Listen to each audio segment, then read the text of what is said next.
நண்பர்களே, இன்னைக்கு என்ன செய்ய போறோம் பாத்தீங்கன்னா, கொட்டை மிளகால கோழி கறியை வச்சு இன்னைக்கு வேற லெவல்ல இன்னைக்கு பிரியாணி செஞ்சு சாப்பிட போறோங்க. இந்த பிரியாணி பாத்தீங்கன்னா ஐக்கிய அரபு நாடு, சைனா, சீனா, அமெரிக்கா, ஆப்கானிஸ்தான் எந்த நாட்டிலுமே கிடையாதுங்க. ஏங்க இந்தியாவில கூட கிடையாது. நம்ம தான் முதல்ல செய்ய போறோம். கொட்டை மிளகாய் வெட்டிட்டு உள்ள கோழி கறியை வச்சு அரிசியை போட்டு அப்படியே வேற லெவல்ல இன்னைக்கு பிரியாணி செஞ்சு அப்படியே பட்டிச்சு கட்டிச்சு இன்னைக்கு வேற லெவல்ல சாப்பிட போறோங்க. வெறித்தனமா வாங்க போயிட்டு சீக்கிரம் செய்யலாம். நண்பர்களே, வீட்டில் இருந்தபடி ஐபிஎல் பார்த்துட்டு 10 கோடி ரூபா வரைக்கும் வின் பண்ணுறது நீங்கள் ரெடியா இருக்கவே இருக்கு நம்மளோட ஸ்பிளேட் ஸ்பாட் ஆப். இதில் பார்த்தீங்கன்னா இந்த ஐபிஎல் சீசனில் நீங்கள் வந்து 10 கோடி ரூபா வரைக்கும் நீங்கள் வந்து வின் பண்ணலாங்க. அது மட்டும் இல்லை, உங்களோட டீமை நீங்களே மேக் பண்ணி லீக்ல ஜாயின் பண்ணிக்கலாம். 10 லட்சத்துக்கான கிராண்ட் லீக் பார்த்தீங்கன்னா உங்களுக்கு வந்து ஃப்ரீ என்ட்ரி கொடுக்குறாங்க. அது மட்டும் இல்லைங்க, 1.2 கோடி இல்லைன்னா BMW பைக் கூட உங்களுக்கு வந்து வின் பண்ணுறதுக்கு வாய்ப்பு இருக்குது. என்னோட ஃபேவரட் கேம் லூடோ கூட இருக்குங்க. இது மூலமா நீங்கள் வந்து 10 கோடி ரூபா வரை நீங்கள் டெய்லி விளையாடுறது மூலமா 10 கோடி ரூபா வரைக்கும் நீங்கள் வந்து வின் பண்ணுறதுக்கு வாய்ப்பு இருக்கு. இந்த ஸ்பிளேட் ஸ்பாட் ஆப் பார்த்தீங்கன்னா இந்தியாவில் உருவாக்கப்பட்ட 100% சேஃப் அண்ட் செக்யூரான ஆப்புங்க. அது மட்டும் இல்லை, 7 மில்லியனுக்கு அதிகமான யூசர்ஸ் இருக்காங்க. இதுல வந்து ரம்மி கேம் இருக்கு. ரம்மி கேம் நீங்க வந்து சேஃபா விளையாடலாம். அது மட்டும் இல்ல, நீங்க வந்து பணம் வித்ட்ரால் பண்றதுக்கு KYC உங்களுக்கு தேவையில்ல. சின்ன வயசுல விளையாண்ட snake and ladder, chess, sheep fight போன்ற கேம்லாம் இருக்குது. இந்த மாதிரி கேம்ஸ் விளையாடுற மூலமா பாத்தீங்கன்னா உங்களுக்கு எக்ஸைட்டிங் பிரைஸ் கிடைக்கும். அது மட்டும் இல்லைங்க, பிளேஸ் 200 அப்படிங்கிற ரெஃபரல் கோட யூஸ் பண்ணி சைன் அப் பண்ணீங்கன்னா உங்களுக்கு 200 ரூபாய் வர சைன் அப் போனஸ் கிடைக்கும். எதுக்காக வெயிட் பண்றீங்க? கீழ டிஸ்கிரிப்ஷன்ல வந்து லிங்க் இருக்குது. விருப்பம் இருக்கிறவங்க ட்ரை பண்ணி பாருங்க. நண்பர்களே, குடமிளகாய் கோழி பிரியாணி செய்யறதுக்கு முதல்ல குடமிளகாய் எடுத்துருக்கோம். அதை எப்படி கட் பண்ணணும் உங்களுக்கு சொல்லிடுறேன். இப்போ இந்த குடமிளகால பாத்தீங்கன்னா மேல இருக்கும் பாருங்க, இந்த காம்பு பகுதி, அந்த இடத்துல வந்து நைஸா அப்படி நுனியில இப்படி கட் பண்ணிடணும். இதே மாதிரி நம்ம வந்து கட் பண்ணிட்டு இந்த உள்ள இருக்கிற அந்த விதை இதெல்லாம் நம்ம எடுத்து வெளில தூக்கி போட்டுருணும்.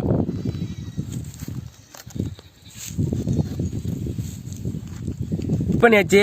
இதை அப்படியே எடுத்து வெளில தூக்கி போட்டுடலாம். நமக்கு எவ்வளோ இடம் இருக்கு பாருங்க, உள்ள பார்த்தாலே தெரியும். இதுக்குள்ளதாங்க நம்ம வந்து பிரியாணி செய்ய போறோம். அப்படியே கோழியை உள்ள வச்சு பிரியாணி செஞ்சு அப்படியே கடிச்சு திங்க போறோம். இப்போ இந்த மேலே இருக்கிறது நமக்கு வந்து தேவைப்படும். இது வந்து மூடுறதுக்கு அப்படியே நம்ம கட் பண்ணி எடுத்து வச்சிட வேண்டியதான்.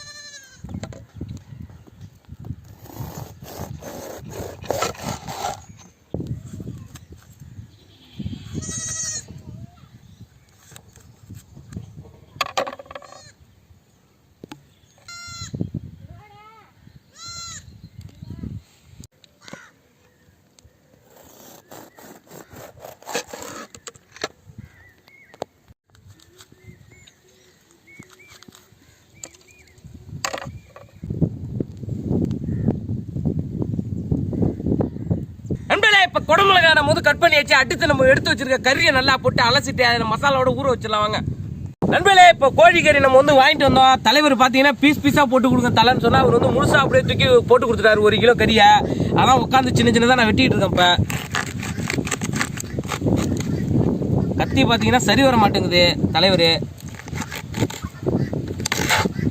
நண்பர்களே, ஒரு வழியா பாத்தீங்கன்னா கோழி கறியை வந்து நல்லா சுத்தம் பண்ணி எடுத்து வந்தாச்சு. கொட்டை மிளகாய்க்குள் கோழி கறி செய்யறதுக்கு இப்ப சிக்கனை அலசி வச்சுட்டான். இப்ப பாத்தீங்கன்னா இதுல இருக்கிற கோழி கறி பாத்தீங்கன்னா ரொம்ப பெருசா இருக்கலாம். நம்ம வந்து போட போறதுல சின்னதா கட் பண்ணி தகுந்த எடுத்து வச்சிருக்கோம். அதை மட்டும் தான் போட போறோம். ஏன்டா இம்மகான வச்சிருக்க அப்படின்னு நீங்க கேட்கலாம். அண்ணன் பாத்தீங்கன்னா ஆளார் வந்து 1 கிலோ கோழி வந்து ஒரு கோழி வெட்டினா 1 கிலோ வரும். 1 கிலோ நீ வாங்கலன்னா கிளம்பிட்டாரு. அதனால சொல்லிட்டு 1 கிலோ வாங்கிட்டு வந்தாச்சு. பெரிய பீஸ் எல்லாம் பாத்தீங்கன்னா தனியா நம்ம செஞ்சு சாப்பிட போறோம். இந்த சின்ன பீஸை மட்டும் தான் நம்ம எடுத்து கொட்டை மிளகாயில கோழி கறியை வச்சு செம்மையா சமைக்க போறோம். முதல்ல வந்து கோழி கறியை நல்லா அலசியாச்சு. இப்ப அடுத்து இஞ்சி பூண்டு பேஸ்ட் அரைச்சு வச்சிருக்கோம். இதை அப்படியே சேர்த்துக்கிறேன். இப்ப தயிர் சேர்த்துக்கலாம். அடுத்து காரப்பொடி அப்படியே சேர்த்துக்கலாங்க. இதுல பட்டை, கிராம்பு, அன்னாசி புக்கு, அப்புறம் ஏலக்காய், பிரியாணிக்கு போடுற அனைத்து பட்டை வகையிலும் சேர்த்துக்கலாம். இதுல நண்பர்களே, அடுத்து பச்சை மிளகாவும் கொஞ்சம் வெங்காயமும் நம்ம போட்டுப்போம். வெங்காயம், அடுத்து புதினா கொத்தமல்லி கொஞ்சோண்டு சேர்த்துக்கிறேன். மல்லித்தூள் கொஞ்சமா சேர்த்துப்போம்.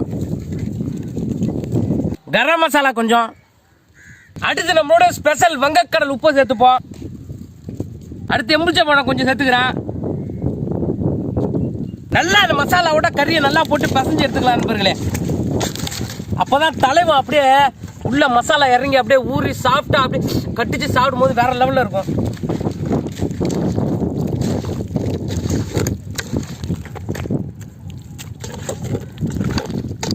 அடுத்து மிஷின்ல ஆட்டின சுத்தமான சூரியகாந்தி எண்ணெயை சேர்த்துக்கிறேங்க.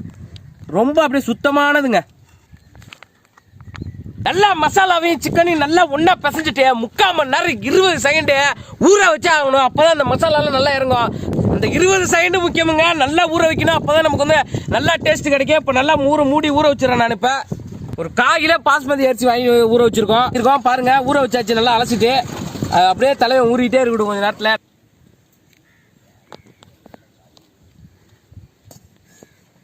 நண்பர்களே, இங்க ஏதாச்சும் நாய் எடுப்பு எங்கேயாச்சும் நாய்க்கு தோண்டி வச்சிருக்கான்னு முதல்ல தேடி பார்த்தேன். சரி ஒன்றும் காணும், நாயும் காணும், நாய் எடுப்பையும் காணும். சரின்னு சொல்லி நானே வந்து நாய் மாரி தோண்டி வச்சிட்டேன். இப்போ பார்த்தீங்கன்னா தெரியும், அடுப்பு நல்லா பிரமாதமாக தோண்டி இருக்கிறான். எங்கள் ஊருக்கு வந்தீங்கன்னா உங்கள் குடும்பத்தோட நீங்களே வந்து நல்லா போட்டு வதக்கி சமைக்கலாம். இந்த அடுப்பு எப்போதுமே உங்களுக்கு ஃப்ரீ தான், நான் காசுலாம் கேட்க மாட்டேன். பாருங்க, இந்த அடுப்பு வந்து ஓப்பன் பிளேஸ்ல தான் இருக்கும். யார் வேணா வந்து சமைக்கலாம், வதக்கலாம், பொரிக்கலாம், எல்லாமே செஞ்சு சாப்பிட்டு போகலாம். எல்லாம் எடுத்துருந்தீங்களே, வெறும் எடுத்துருந்தீங்களா? வெறும் ஆமாண்டா தம்பி, மறந்துட்டேன்டா. வீட சொரு கொளுத்துவோமா பாருங்க. இங்க வெறுகு சொருகி இங்க வந்து இது வந்துடும். நண்பர்களே, நல்லா திக்குன்னு எரியுதுங்க. நம்மளோட நாய் அடுப்பு நல்லா சூப்பரா எரியுதுங்க. இந்த நாய் அடுப்பு பாத்தீங்கன்னா ராக்கெட் அடுப்பு மாதிரியே தான் இருக்கும். நண்பர்களே, ஒரு விடியா பாத்தீங்கன்னா அடுப்பை வச்சாச்சு, நல்லா அடுப்பு எரிய ஆரம்பிச்சிச்சு. சட்டி சூடாயிடுச்சு, எண்ணெயை ஊத்திக்கிறான். வெங்காயம், தக்காளி, அப்புறம் புதினா, கொத்தமல்லியை போட்டு அப்படியே கொஞ்சம் லைட்டா வதக்கிப்போம். ஏற்கனவே நம்ம வந்து கறியில போட்டு மசாலாலே ஊற வச்சு இருந்தாலும் கொஞ்சம் சேர்த்து நல்லா வதக்கிக்குவோம்.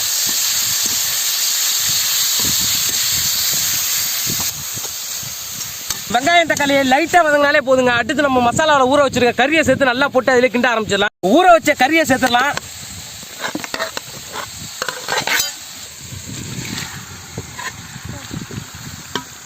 நண்பர்களே, இப்போ வந்து கறியை நம்ம வந்து போட்டாச்சு. நல்லா வந்து கறி வந்து நல்லா வேக விடணும்.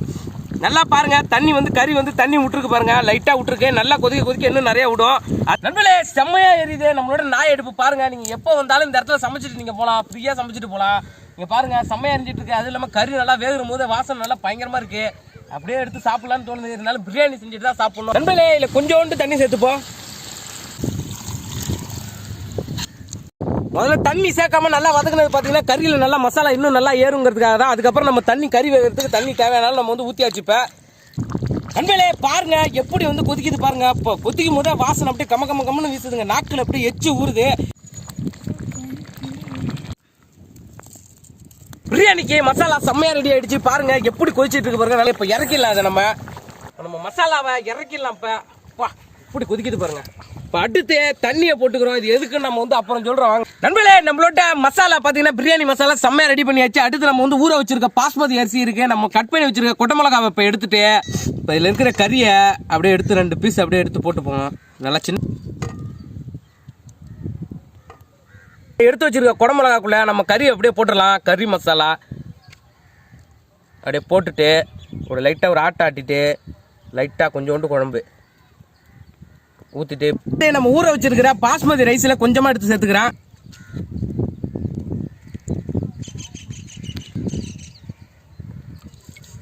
எடுத்து நம்மளோட குழம்பு இருக்கு பாருங்க, அதை லைட்டாக மேலே ஊற்றிடலாம்.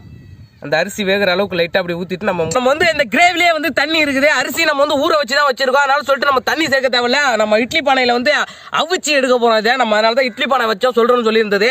இப்போ அந்த மூடியை போட்டு அப்படியே மூடிடலாம். இதேமாரி நம்ம 3-4 வச்சுருக்கோம். 4த்துல இதேமாரி நம்ம போட்டு எடுத்துக்கலாம்.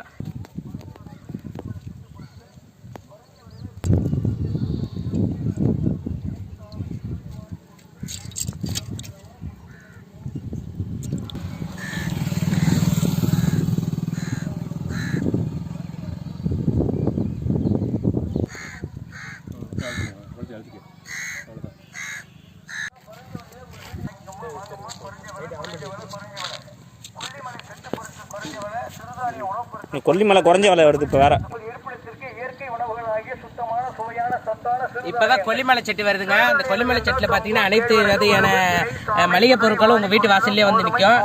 காசு இருந்தா வாங்கிக்கலாம், இல்லைன்னா உங்களுக்கு போக சொல்லிடலாம்.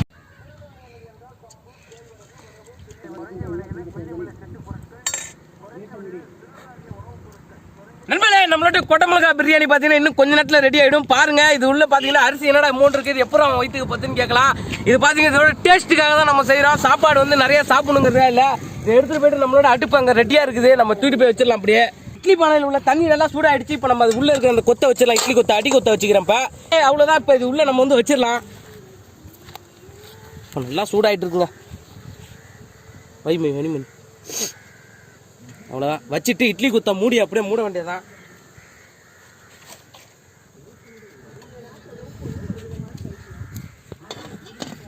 ஒரு 20 நிமிஷம் இல்லைன்னா அரை மணி நேரத்தில் பார்த்தீங்கன்னா நல்லா ரெடி ஆகிடும். அப்போ அதுக்கப்புறம் எடுத்து நம்ம அப்படியே கடிச்சு நம்ம சாப்பிட வேண்டியதான். கொட்டை மிளகா பிரியாணி உள்ள பார்த்தீங்கன்னா வேற லெவலில் ரெடி ஆகிட்டு இருக்கு. இங்கேயே எனக்கு வாசனை இப்பயே வர ஆரம்பிச்சிச்சு, பசிக்க ஆரம்பிச்சிச்சு. இன்னும் கொஞ்ச நேரத்தில் ரெடி ஆகிடும். இது எதுக்காக செய்யறதுன்னு பார்த்தீங்கன்னா இதில் இருக்கிற டேஸ்ட்டுக்காக தான் நம்ம செய்யறது. நம்ம வந்து நார்மலா பிரியாணி மாரி செஞ்சோம்னா அதுல அந்த அளவுக்கு செய்ய முடியாது அதிகமா. இது வந்து டேஸ்ட்டுக்காக நம்ம கம்மியா செய்யறோம். உள்ள பாத்தீங்கன்னா வேற லெவலில் அதுல இருக்கிற அந்த கொட்டை மிளகா அளவுல அந்த எசன்ஸ் எல்லாம் இறங்கி ருசி பாத்தீங்கன்னா வேற லெவலில் அம்மா அருமையா இருக்கும். அப்படியே செம்மையா இருக்கும் சாப்பிடுறதுக்கு. இப்போ உள்ள தலைவர் ரெடி ஆயிட்டு இருக்காரு. எப்போ ரெடி ஆவாருன்னு தெரியல. நண்பர்களே, நம்மளோட கொட்டை மிளகா பிரியாணி பாத்தீங்கன்னா செம்மையா ரெடி ஆயிடுச்சுன்னு நினைக்கிறேன். இப்ப திறந்து பார்க்க போறோம் உள்ள எப்படி இருக்குன்னு. வாசனை வேற கம்ம கம்மன்னு வீசுதுங்க. பா ஐயோ, இங்க பாருங்க எப்படி இருக்குன்னு. நினைச்சு கூட பாக்கலீங்க இந்த மாதிரி வரும்னு நினைச்சு. இங்க பாருங்க, இங்க பாருங்க உள்ள அப்படியே பார்த்தா அப்படியே ரைஸ் வெளியில வந்துருக்கு பாருங்க. அப்படியே வெந்து கொட்டை மிளகாவும் வெந்துருச்சு பாருங்க எந்த அளவுக்கு. பா ஐயோ ஐயோ, கம்ம கம்மன் இருக்குங்க வாசனை. நண்பர்களே பாருங்க இப்ப உள்ள எப்படி இருக்குன்னு. எப்பா இங்க பாருங்க வேற லெவல்ல இருக்குங்க. ஐயோ, நினைச்சு கூட பாக்கலாங்க இந்த மாதிரி வரும்னு. இங்க பாருங்க புட்டுக்குச்சுங்க அந்த அளவுக்கு வந்துருச்சுங்க. அது செம்ம சூடுங்க, பயங்கர சூடுங்க. ஐயோ பா, நம்ம வச்ச பிரியாணி எப்படி ரெடி ஆயிருக்கு பாருங்க. வேற லெவல். அப்படியே கெடுத்து அப்படியே கடிச்சு அப்படியே சாப்பிட போறாங்க. வா செம்ம சூடுங்க, பயங்கர சூடா இருக்கு. அடுத்தது எடுத்துருவோம்.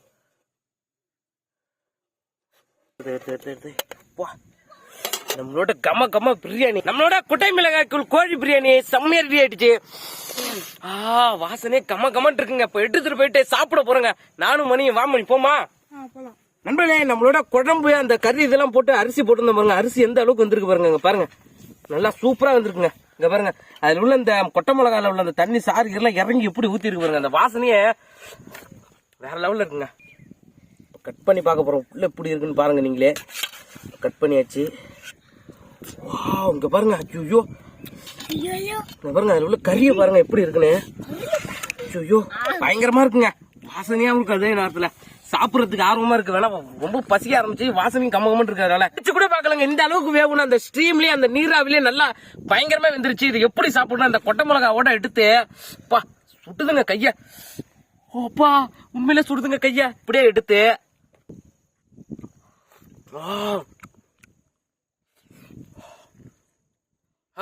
அம்முங்க.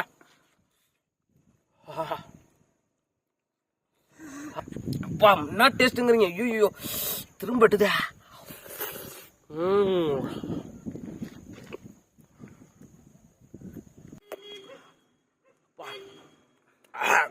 செம்ம சூடுங்க. வேற செம்ம டேஸ்டாவும் இருக்கு.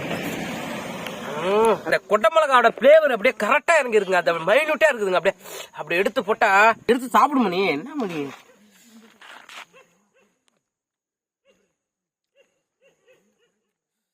செம்ம டேஸ்டா இருக்கு. சாப்பிடாமலே செம்ம டேஸ்டா இருக்கு. எடுத்து சாப்பிடுறா, நல்லா கடி சாப்பிடுறா. இந்த கொடை மிளகாயோட ஃபிளேவர்லாம் இறங்கி அட்டகாசமா இருக்கு. வேறித்தனா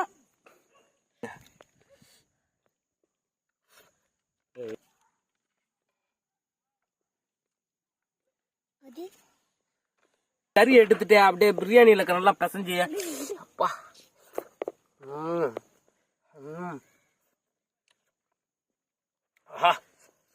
என்ன டேஸ்ட்ங்கிறீங்க. அப்படியே உப்பு காரத்துல இருந்து எல்லாமே பக்காவா இருக்குங்க. செம்ம டேஸ்டா இருக்குங்க. அப்படியே சாப்பிட சாப்பிட அப்படியே சாப்பிட்டுட்டே இருக்கணும். நம்ம நார்மலா பிரியாணி சாப்பிடறத விட இந்த மாதிரி பிரியாணி பாத்தீங்கன்னா ஒரு டிஃப்ரெண்ட் டேஸ்ட்டுங்க. அதாவது சொல்ல முடியலனால எப்படி இருக்கும்னு அம்மா அருமையா இருக்குங்க. அவ்வளவுதாங்க சொல்ல முடியும். அம்மா அருமையா இருக்கு. நீங்க வீட்டுல செஞ்சு பார்த்துட்டு எப்படி இருக்குன்னு நம்ம கமெண்ட்ல சொல்லுங்க. இந்த வீடியோ உங்களுக்கு பிடிச்சிருந்தா லைக் பண்ணுங்க, பிடிக்கல டிஸ்லைக் பண்ணுங்க. தெரிஞ்சவங்க தெரியாதவங்க எல்லாருக்குமே இது மாதிரி கொட்டை மிளகால பிரியாணி செய்து கத்து கொடுங்க. மறக்காம நம்ம வில்லேஜ் ஃபுட் சஃபாரி சேனலை சப்ஸ்கிரைப் பண்ணிடுங்க.